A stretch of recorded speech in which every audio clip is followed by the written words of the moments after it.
on most days when a husband comes to the Supreme Court pursuant to summons in a transfer petition filed by a wife, most days he sees only and only disappointment and not much else.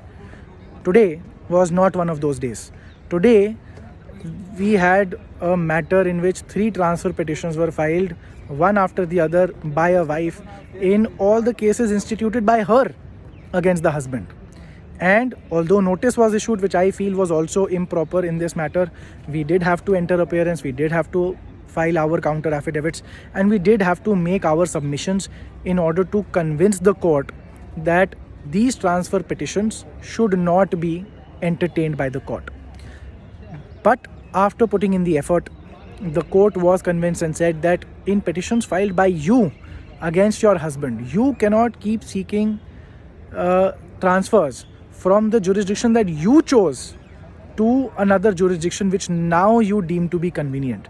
Of course, I must add, on most days, husbands do suffer the consequences, but today was not one of those days. Today, the judge said, at least in one of the transfer petitions, that the petition is dismissed, and because of this, as a necessary consequence, the other 2 transfer petitions, which will be listed in maybe a few days, a few weeks' time, will also consequently be dismissed because the same issue arises.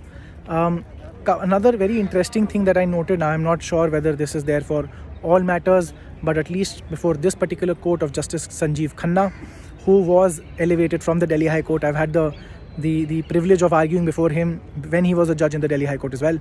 Justice Khanna very interestingly told all the parties that even if you're moving a transfer petition, it doesn't matter, I'm not going to stay the matter at least until the pleadings are complete. So whenever a wife came to the court and said, please transfer the matter, the court said that you also complete your pleadings, you file your reply to whatever petition is filed by the husband, and only then will the matter be stayed, to the effect that the direction of the court is that if that after pleadings are filed, no other orders will be passed by the court and the matter will be stayed pending the decision of this court, which I believe gives a little more relief to the husband, in the sense that at least the stance of the wife is finally taken on the record even before the court where the original proceeding has been filed, before any of these transfers take place.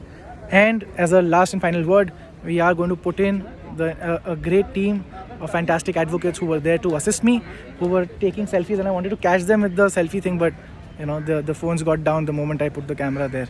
But anyways, it's a good victory for the client. You know, a lot of times, especially husbands, feel that they do not get justice when it comes to the courts of law. I would say sometimes you are the unfortunate one, but a lot of times you cannot lose hope. You have to put in your best. You have to keep trying. Some good days you will see in the profession, as well as even you being a husband.